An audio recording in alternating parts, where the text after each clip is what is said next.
Selamat datang kawan-kawan semuanya di channel Riam Biru. Terima kasih banyak untuk kawan-kawan semua yang sudah berkenan hadir di channel ini. Kali ini ada satu cerita datang dari Mas Yusuf di Demak. Mas Yusuf menceritakan tentang satu peristiwa horor yang pernah dialami olehnya, juga dialami oleh keluarganya. Jadi kejadiannya sendiri itu udah lumayan cukup lama, sekitar tahun 2003 atau 2004. Jadi di tahun-tahun itu merupakan tahun-tahun yang berat untuk Mas Yusuf dan keluarga. Sebelumnya Mas Yusuf itu menempati sebuah rumah yang memang punya kakek neneknya, dan kakek neneknya itu kakek neneknya Mas Yusuf ya, dan kakek nenek sendiri itu udah nggak ada. Ya, sebenarnya rumah tersebut memang hak orang banyak.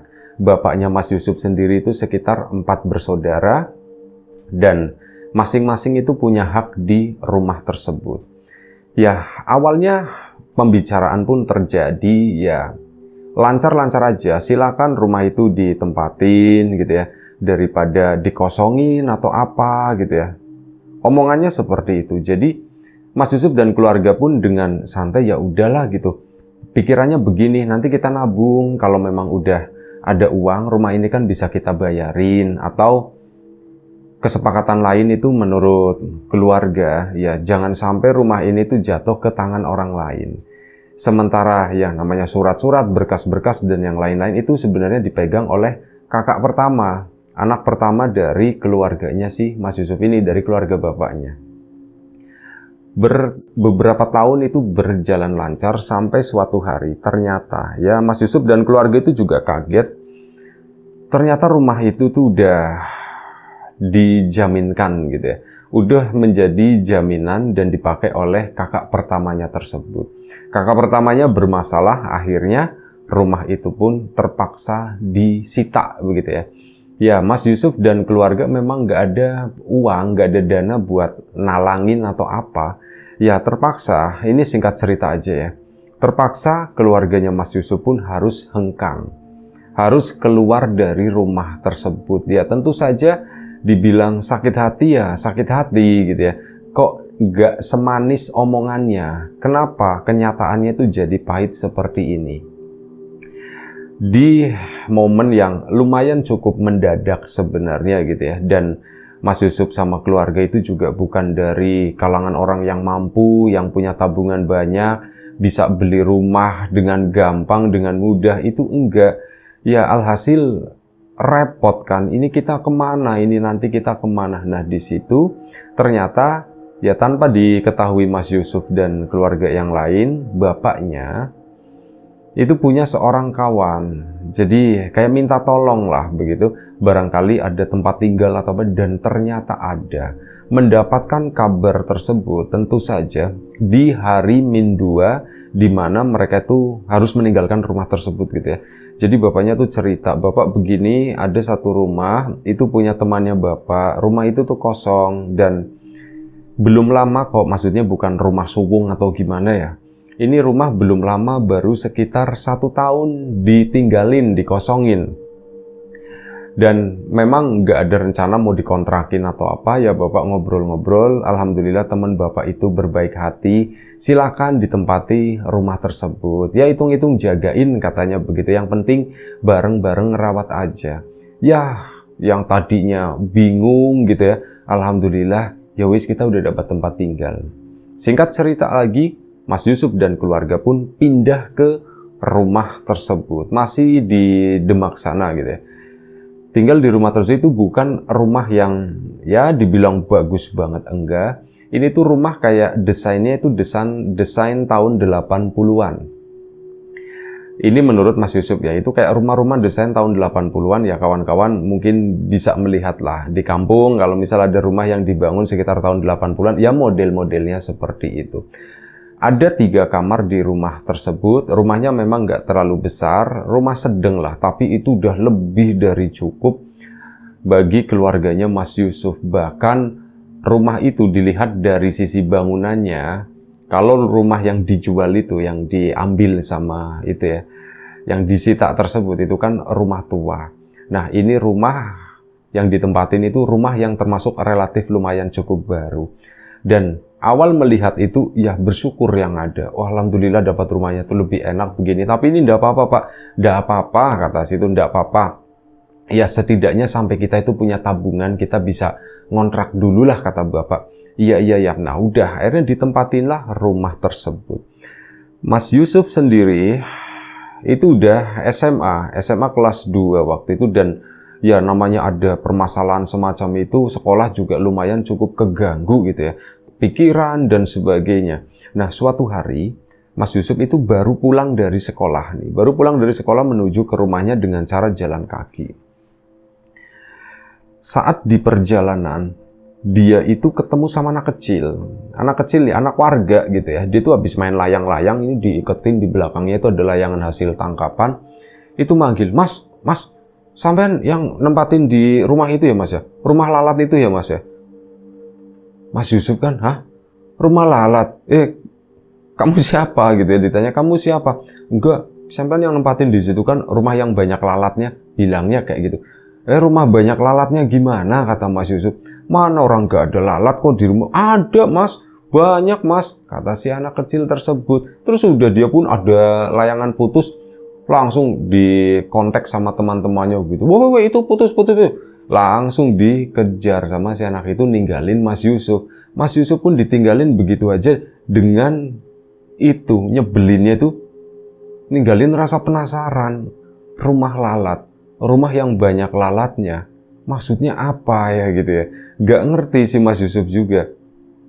Pulanglah ke rumah sana, akhirnya cerita sama ibunya. Bu, aku tadi ketemu sama anak kecil. Bapaknya Mas Yusuf kan belum pulang ya, lagi kerja. Bu, aku ketemu sama anak kecil. Terus si anak tersebut itu bilang, katanya rumah ini tuh rumah lalat Bu, katanya. Rumahnya banyak lalatnya gitu.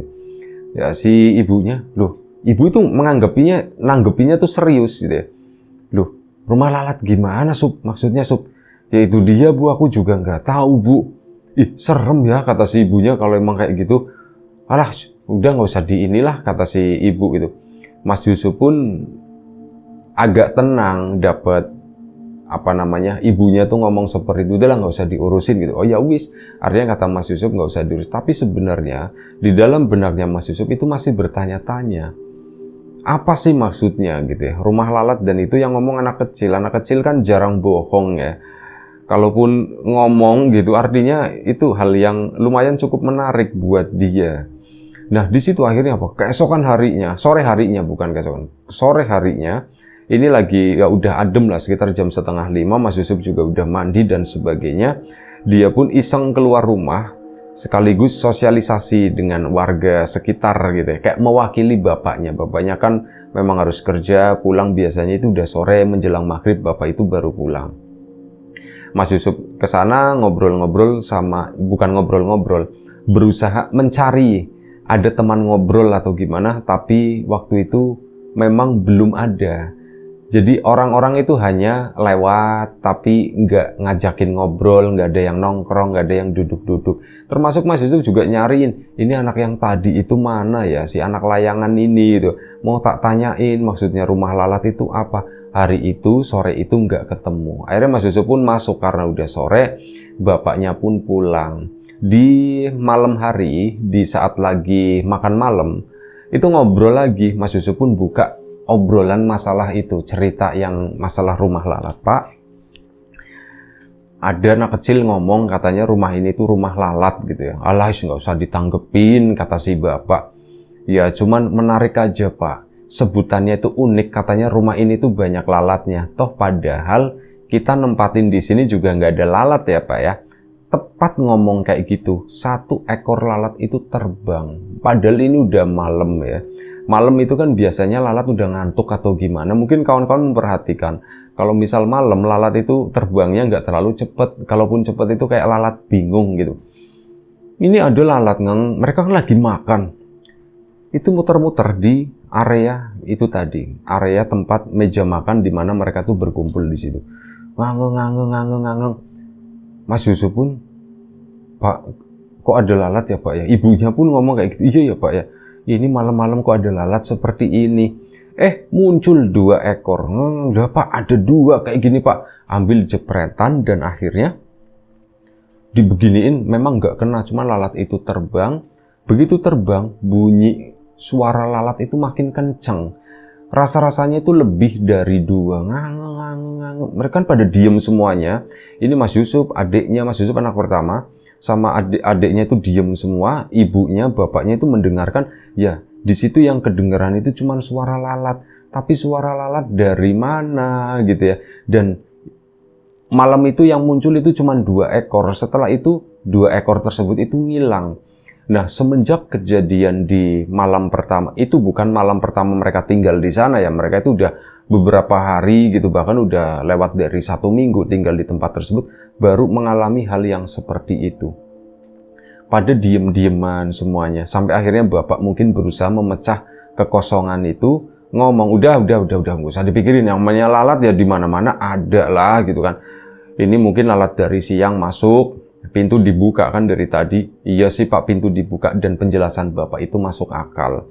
Mas Yusuf pun agak tenang meskipun ada beberapa ya persen sedikit pertanyaan gitu ya. Apa bener ya? Apa ada hubungannya gitu? Aku kok jadi ngeri. Mas Yusuf pun jadi mikir-mikir, yang berhubungan dengan lalat itu apa? Ya pasti sesuatu yang bau. Ya selain makanan gitu ya. Bangkai atau sampah atau apa semacam itulah yang kebayang itu seperti itu. Dan keesokan harinya itu udah nggak ada obrolan-obrolan itu lagi, waktu berlalu dan udah nggak ada yang aneh-aneh lagi gitu ya, sampai mereka kurang lebih tinggal di sana sekitar 2 bulan. Saat 2 bulan Mas Yusuf baru ketemu lagi dengan anak kecil yang kemarin bawa layangan. Jadi selepas maghrib dia itu pakai sarung, pakai peci gitu ya, kayak habis pulang ngaji atau mau berangkat ngaji. Akhirnya di stop sama Mas Yusuf kan. Dek, sebentar. Kamu kan yang dulu bawa layangan itu. Iya Mas, aku Mas katanya. Mau nanya katanya. Mau nanya apa Mas? Itu kan kamu kemarin bilang rumah lalat katanya. Rumahnya banyak lalatnya. Oh iya Mas, di situ rumahnya banyak lalatnya Mas, kata sana. Maksudnya itu gimana gitu kan, cerita dong. Aku pernah dulu Mas main ke situ sama teman-temanku. Ini lagi masih kosong, belum ditempatin, waktu masih jelek bentuknya, kata si anak itu. Dan lalatnya banyak banget Mas di dalam Mas, kata si. Kamu emang pernah masuk-masuk ke sana? Enggak, kami enggak masuk, cuman di depan doang dan pintu enggak ditutup, jendelanya ada yang ngebuka. Itu keluar lalat Mas, tak kirain tawon, kata si itu, tak kirain lebah.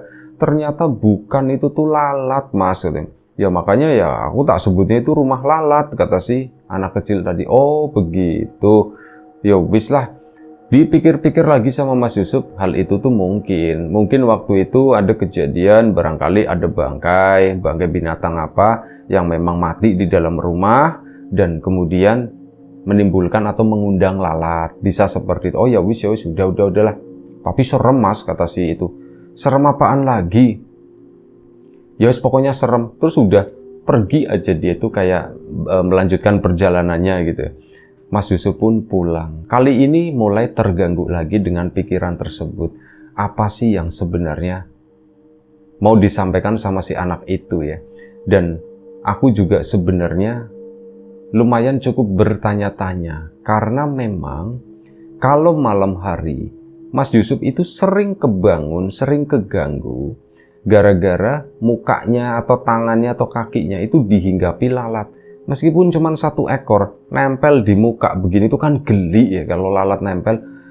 Itu Mas Yusuf bangun tapi udah dibeginiin, si lalat itu udah pergi lagi. Dan Mas Yusuf diingat-ingat itu kejadian tersebut lebih dari 1 kali. Dan akhirnya Mas Yusuf menganggap ini sebagai sesuatu yang penting lagi kan.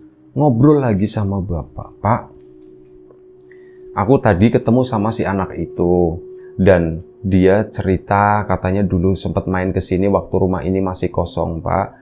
Itu katanya dia itu melihat lalat banyak banget. Ya, jawaban Bapak sama dengan apa yang dipikirkan Mas Yusuf.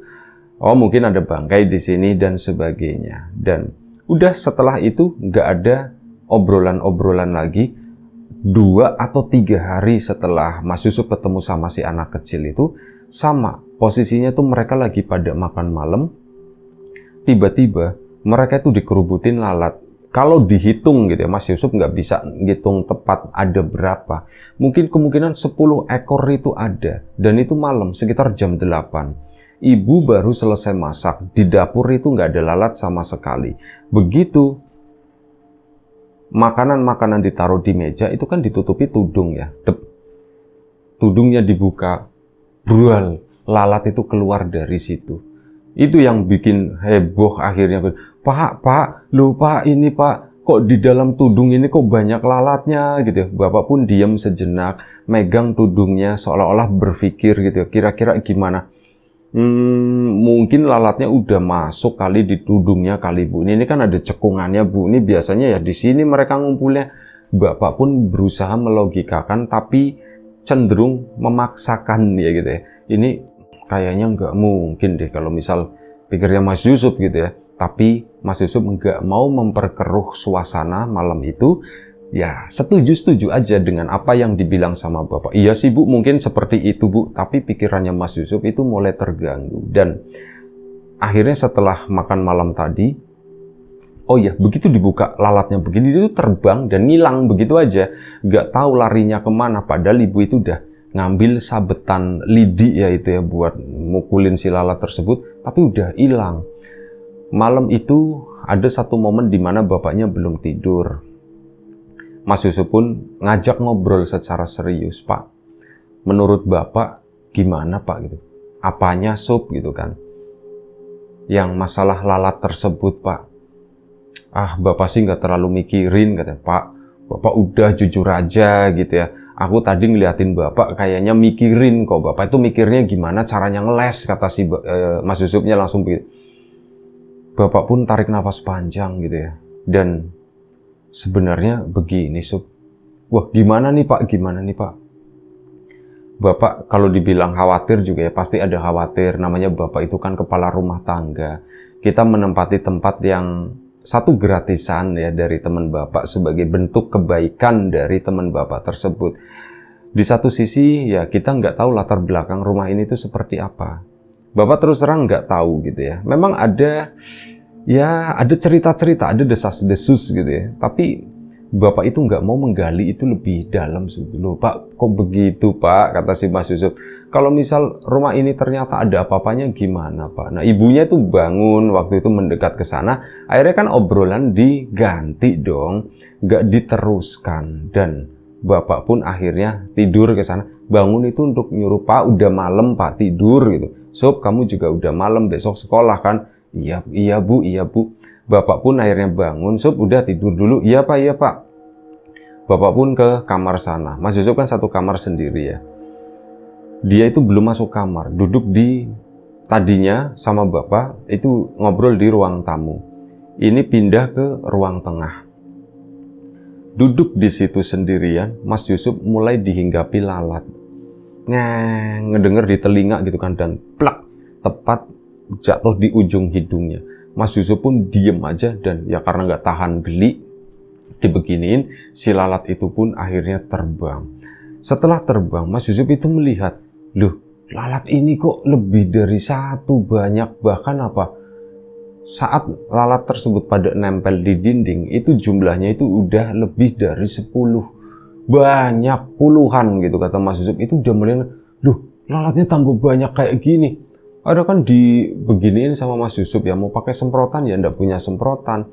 Mau ngambil yang buat mukulin begini nanti berisik, nanti pada bangun semuanya. Mas Yusuf pun cuma begini-begini doang biar dia keluar. Karena memang angin-anginnya itu nggak ditutupin pakai kawat nyamuk, enggak. Barangkali lalat tersebut itu masuk dari luar melalui angin-angin tersebut. Di begini-beginiin, lalat tersebut nggak hilang. Ya dia tuh cuma terbang-terbang, muter-muter, ngang, suaranya itu berisik gitu ya, kenceng. Karena udah malam juga. Ini Mas Yusuf makin takut karena lalatnya itu tambah banyak. Mau bangunin Bapak sama Ibu, aku ndak berani. Dan akhirnya apa? Lalat tersebut ini kayak bergerombol terbang. Dia itu masuk ke salah satu kamar yang di kamar paling belakang yang memang nggak ditempatin. Lari ke sana dan nempel di pintunya. Bener-bener di pintu itu Ada puluhan atau mungkin 100 ekor lebih lalat itu nempel di sana semuanya.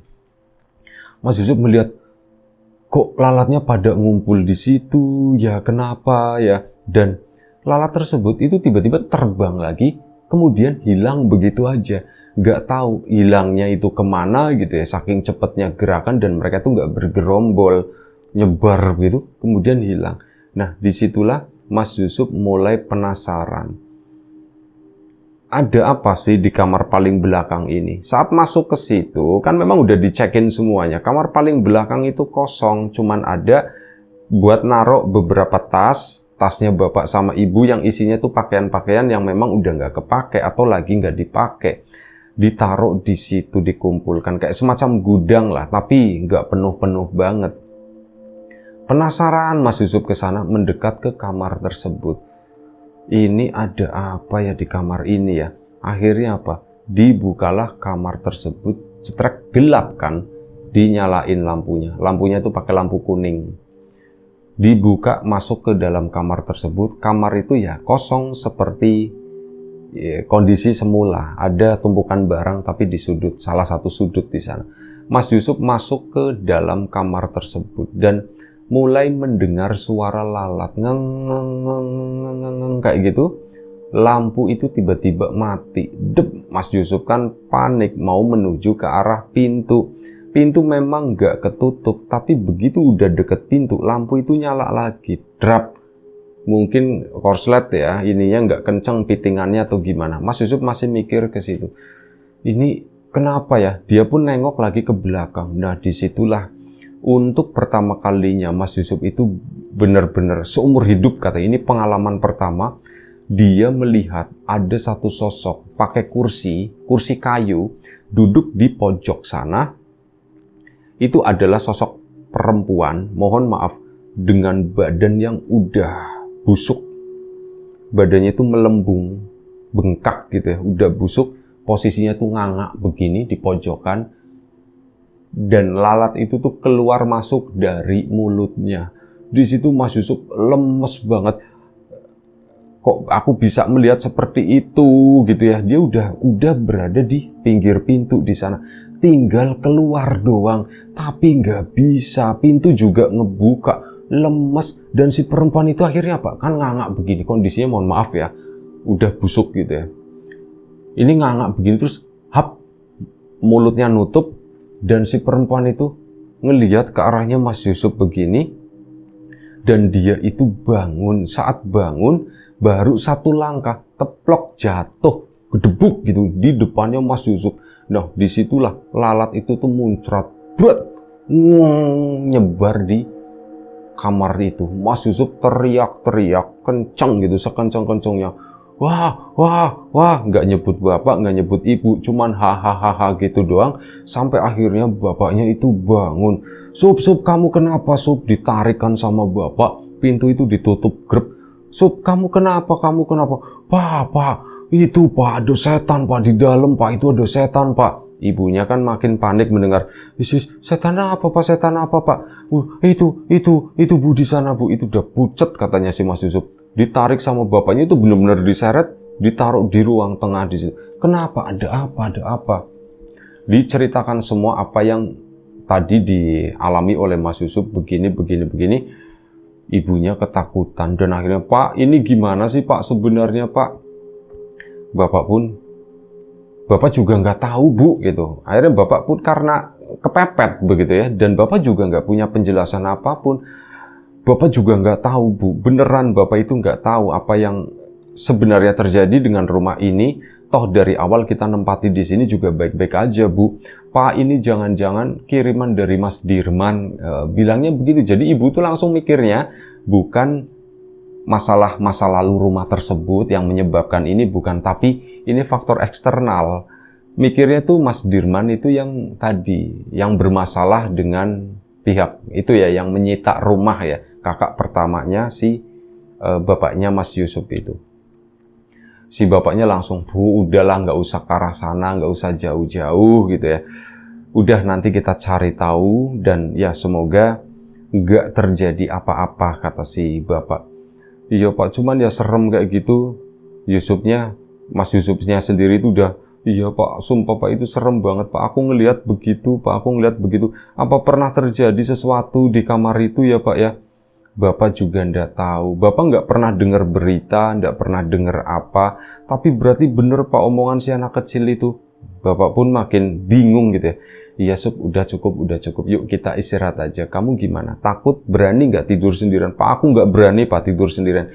Ya sudah, tidur di kamar Bapak sini. Ayo ngumpul. Malam itu mereka pun tidur ngumpul bareng satu kamar di situ. Udah tidur di sana, Mas Yusuf bisa tidur alhamdulillah. Sampai keesokan paginya itu rasa takut, rasa pengalaman semalam traumanya itu masih ada buat Mas Yusuf. Bener-bener takut ngelewatin kamar tersebut itu rasa-rasanya sumpah ini di dalamnya itu ada apanya gitu. Ibunya Mas Yusuf pun jadi takut. Akhirnya hari itu Mas Yusuf diminta sama ibunya, Sup, kamu udah usah berangkat sekolah, gimana Sup? Iya Bu, ndak apa-apa Bu, aku ndak usah berangkat sekolah Bu. Ya, bapaknya kan berangkat kerja, ibunya itu ndak berani adiknya itu sekolah, jadi biarin aja adiknya yang sekolah, Mas Yusuf nemenin ibunya di sana. Mas Yusuf pun setuju-setuju aja, mengerti masalah tersebut dan memang dia juga ngerasa capek. Akhirnya sudah. Ini tiba malam hari lagi ya, siangnya itu nggak terjadi apa-apa. Bahkan sebelum Bapak berangkat, itu pagi-pagi sempat membuka kamar tersebut dan ya memang nggak ada apa-apa di sana gitu ya, kamar normal kosong seperti biasa. Akhirnya ditutup lagi. Sehari itu sehari itu ketakutan mereka berdua, ini Mas Yusuf sama ibunya, sampai malam hari. Malam hari pun tiba, Mas Yusuf ngumpul semua kan tidur di sana di kamar bapaknya karena masih trauma. Dan sekitar ya udah malam sih, Mas Yusuf juga sebenarnya nggak kebangun, tapi setelah ada sesuatu yang terjadi di sana, kali ini yang mengalami itu adalah bapaknya. Jadi bapaknya Mas Yusuf itu tiba-tiba bangunin Mas Yusuf dan semuanya. Bangun, kata si bapak dengan kondisi yang udah terengah-engah, dengan kondisi yang udah ngos-ngosan begitu kan. Loh Pak, kenapa Pak? Bapak itu duduk di pojokan kamar kayak orang lemes gitu ya. Pak, apa yang terjadi Pak? Kenapa Pak? Bu, udah tenang dulu Bu, tenang dulu. Biarin Bapak bernapas dulu, kata Mas Yusuf. Kasih kesempatan gitu. Ya. Akhirnya bapaknya pun nunggu tenang dan Bapak akhirnya memutuskan, Bu, Suf, sama adik-adiknya Mas Yusuf gitu ya. Ini kayaknya besok kita harus pindah, kata si Bapak. Loh Pak, kok tiba-tiba banget, kok mendadak banget seperti itu? Memang ada apa Pak? Bapak ngalamin sendiri katanya. Bapak ngalamin sendiri. Loh Bapak ngalamin apa? Bapak tadi keluar mau pipis gitu kan. Akhirnya Bapak ini untuk pertama kalinya jujur keluar semua. Nggak diumpet-umpetin, nggak berusaha membuat tenang suasana, enggak. Tapi dikeluarin semuanya. Mungkin karena udah saking beban banget kali ya. Bapak itu sepertinya tahu banyak, tapi hal itu sengaja disimpan sendiri. Sementara anggota keluarganya itu udah mulai mengalami sesuatu yang aneh-aneh, itu kan jadi bebannya itu nambah. Akhirnya malam itu keluar semua. Bapak itu tadi habis dari belakang sana. Bapak tiba-tiba mendengar ada suara lalat itu yang banyak ngeng. Ya Bapak takut, mulai takut gitu kan. Tapi ya Bapak mau masuk ke dalam kamar, cepet-cepet mau ke sana. Di ruang tengah, Sup, katanya. Di ruang tengah, Bu. Kenapa Pak? Ada apa Pak? Bapak ngelihat yang apa yang aku lihat Pak, yang perempuan itu Pak. Bapak ngelihat, cuman kali ini tuh beda, Sup. Kamu saat ngelihat si perempuan tadi tuh gimana? Aku ndak inget Pak, dia tuh pakai baju apa, kayak gitu aku ndak terlalu inget. Aku nggak inget Pak, kata si Mas Yusuf. Aku cuma inget mulutnya itu keluar lalat dari sana. Nah, yang Bapak lihat itu si perempuan tadi itu dibungkus sama pocong, Sup. Pocong yang kotor, bau, basah, kata si Bapak. Dia duduk di ruang tengah di sana. Mulutnya ngangak sama seperti yang kamu ceritakan. Dan lalat itu tuh keluarnya dari sana. Banyak banget, kata si Bapak. Lalat itu banyak sampai nutupin lampu. Dan lampu itu kayak setengahnya terangnya ya gara-gara ketutup lalat tadi Pak. mendengar itu ya pada ketakutan semuanya kan. Terus gimana Pak gitu? Ya sudah, Bapak melihat itu benar-benar melihat Bapak nggak bisa ngapa-ngapain, Bapak nggak bisa bergerak sama sekali. Si perempuan itu cuma duduk di sana, cuma ngeliatin Bapak, terus matanya pindah lagi kemana, ngeliatin Bapak lagi. Terus apa? Dia itu bangun, dia itu berdiri, lompat, brol. Lalat itu keluar lagi, masuk lagi ke mulutnya, lompat, brol gitu lagi, kata si Bapak. Itu, lah, kata si Bapak, udah, Bapak nggak kuat, besok kita keluar dari sini, besok kita keluar dari sini. Iya Pak, gitu kan. Ya udah, itu kan malam itu jadi mencekam, bener-bener udah nggak ada yang berani keluar dari kamar tersebut. Bapak aja udah nyerah, apalagi selevel Mas Yusuf ya, kalau misal dikasih lihat seperti itu. Dan karena saking tidak kuatnya, karena saking takutnya, gara-gara apa? Di ruang tengah sana itu kedengeran suara lalat, bunyi lalat sayapnya terbang-terbang, ngangeng-ngangeng. Pak, itu bunyi lagi Pak, terus nanti hilang. Nanti bunyi lagi, nanti hilang lagi. Akhirnya, keesokan paginya, malam itu mereka begadang. Boleh dibilang ya ibunya tidur, tapi Mas Yusuf sama Bapak itu saling melek begitu. Nanti sesekali ibunya ikut melek. Suara lalat itu kedengeran sampai pagi, sampai mungkin sekitar jam 4 pagi lah. Begitu jam 4 suara itu pun hilang, udah kembali senyap lagi, digantikan dengan suara orang ngaji-ngaji mau siap sholat subuh gitu. Dan pagi harinya mereka pun langsung berkemas. Kebetulan barang yang mereka bawa juga nggak terlalu banyak, langsung ditaruh di teras di sana kan. Pak, ini kita kemana Pak? Bapak juga belum tahu. Sebentar ya Bu ya, udah kalian tunggu di sini. Bapak tak nyari rumah, katanya begitu. Loh Pak, Bapak ya mau menyalahkan ya, nggak bisa gitu kan. Memang semuanya serba mendadak seperti ini. Udahlah sebentar, Bapak mau nyari rumah dulu. Bapak pun kayak melangkah, dan melangkahnya itu udah ngasal aja gitu.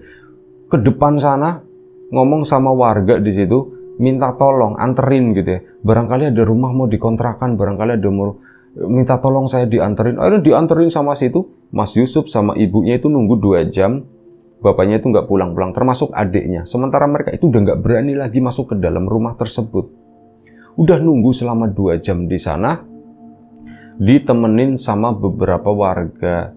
Loh Bu, mau kemana ini kok tasnya? Kami mau pindah. Nah si ibu tersebut pun cerita, soalnya rumah ini tuh banyak lalatnya gitu kan. Nah si ibu-ibu yang tetangga tadi, oh sampean akhirnya ngalamin juga ya Bu ya? Saya sih nggak ngalamin, kata si ibunya. Cuman ini anak saya sama suami saya yang ngalamin. Mas emang gimana Mas? Mas Yusuf itu malas ceritain gitu. Ya Bu, seperti itu Bu. Tiba-tiba ada lalat muncul di rumah. Hanya sebatas itu ya. Nggak diceritakan masalah perempuan yang busuk sama penampakan bapak yang udah dipocongin kayak gitu, basah kayak gitu. Itu nggak diceritakan. Dan si ibu itu pun akhirnya cerita. Jadi begini, rumah ini itu kan ya punya seseorang gitu, teman bapaknya si Mas Yusuf. Nah dia itu dapat beli dari seseorang, dan kami juga nggak tahu sih sebagai warga sini apa yang sebenarnya terjadi. Tapi semenjak dibeli sama ini yang pembeli barunya, itu mulai ada kabar-kabar seperti itu. Sering kedengaran suara lalat. Bahkan ya itu tadi, di pagernya itu Bu, di pagar itu, pagar depan sana yang pinggir jalan itu, kadang lalat itu ngerubutin di situ Bu. Bener-bener dikerubutin. Ya warga juga bingung gitu loh, kok ini lalat ngumpulnya di sini semua. Ya mau diusir juga nanti takutnya malah nyebar masuk. Akhirnya dibiarkan sama warga, dan itu hilang begitu aja dengan sendirinya, kata si ibu itu. Dan anak-anak juga ya pada akhirnya pada nyebutnya seperti itu. Rumah lalat, soalnya apa? Rumah ini sering dihinggapi lalat. Oh jadi begitu, nggak dapat informasi apapun mengenai masa lalu dari rumah tersebut. 2 jam bapaknya balik, dapat informasi, Bu dapat rumah Bu. Pak, rumahnya aman Pak, kali ini bukan rumah kecoa kan? Bukan lah Bu lah, katanya. Ya sudah yuk Pak, kita pindah. Akhirnya pindah. Nggak jauh dari rumah tersebut. Kalau dijangkau jalan kaki itu masih bisa, meskipun lumayan capek ya. Dan hari itu karena memang nggak ada kendaraan Mas Yusuf, semuanya itu jalan kaki dibantu sama beberapa warga, pindahan langsung hari itu ke situ. Dan si bapaknya Mas Yusuf kan belum selesai, dia harus mengembalikan kunci rumahnya ke temannya tersebut. Akhirnya bapak pun pergi ke sana dan bapak itu ngomong sama yang punya rumah, "Mas, saya terima kasih banget sudah dibantu," katanya. "Oh iya Mas, enggak apa-apa, loh kok cepet," gitu kan. "Iya Mas, kami nggak enak kelamaan." Bapak itu nggak ngomong, nggak membahas masalah itu tadi. "Oh iya ya Mas ya, padahal kalau lebih lama lagi malah saya lebih seneng gitu ya. Ini kok malah cepet banget gitu." Di situ bapaknya Mas Yusuf itu kayak menangkap satu keanehan, tapi anggaplah nggak mau berpikiran yang kayak gimana-gimana. Akhirnya udah terima kasih dibalikin, bapaknya Mas Yusuf pun nggak dapat informasi apapun, nggak menanyakan, bahkan nggak menceritakan pengalamannya ke yang punya rumah tersebut. Balik ke sana nempatin rumah kontrakan yang baru, dibayar bulanan untuk saat itu karena memang duitnya belum ada. Diperbolehkan sama si tuan rumah, alhamdulillah Mas Yusuf pun betah dan keluarga di rumah yang ya rumahnya tuh kecil gitu ya, cuman nyaman di sana itu, jadi bendingnya tuh kuat. Pada ngumpul karena ruangannya terbatas gitu, kamar cuman ada 2. Ya intinya seperti itu. Di tempat barunya yang ngontrak tersebut, Mas Yusuf itu tinggal lumayan cukup lama, sekitar 2 atau hampir 3 tahun di tempat tersebut. Dan setelah 3 tahun itu, Bapak alhamdulillah punya rezeki dan beli sebidang tanah, dibangun rumah sederhana, dan akhirnya ya ditempatin sama Mas Yusuf dan adik-adiknya di situ. Itu aja satu cerita dari Mas Yusuf. Terima kasih banyak Mas Yusuf di Demak sana ya. Terima kasih banyak atas ceritanya, meskipun banyak yang ngambang gitu ya. Karena Mas Yusuf juga nggak tahu apa yang sebenarnya terjadi dengan rumah tersebut dan nggak mau ngarang-ngarang atau yang kayak gimana. Jadi disampaikannya memang nggak ngerti gitu dengan masa lalu rumah itu. Itu aja, terima kasih banyak kawan-kawan semua atas support dan dukungannya apapun itu, kawan-kawan subscriber, kawan-kawan membership, kawan-kawan yang udah kasih support dalam bentuk super thanks ke Riam Biru, kawan-kawan yang udah ngasih like, udah nge-share ke yang lainnya juga, kawan-kawan yang udah ninggalin komentar, terima kasih banyak. Kawan-kawan yang sudah membeli bawang gorengnya Wiji, tentu saja terima kasih banyak. Bisa dipesan tapi stok terbatas untuk sekarang. Itu aja. Selamat menunaikan ibadah puasa bagi kawan-kawan yang menjalankan. Doa terbaik dari kami untuk kawan-kawan semua. Semoga selalu diberi kemudahan dalam hal apapun, termasuk kemudahan dalam hal rezeki. Yang sakit segera diberi kesembuhan, yang sehat tetap dijaga kesehatannya. Sampai jumpa di episode selanjutnya Riam Biru. Jaga kesehatan kawan-kawan. Sekali lagi terima kasih banyak. Assalamualaikum warahmatullahi wabarakatuh.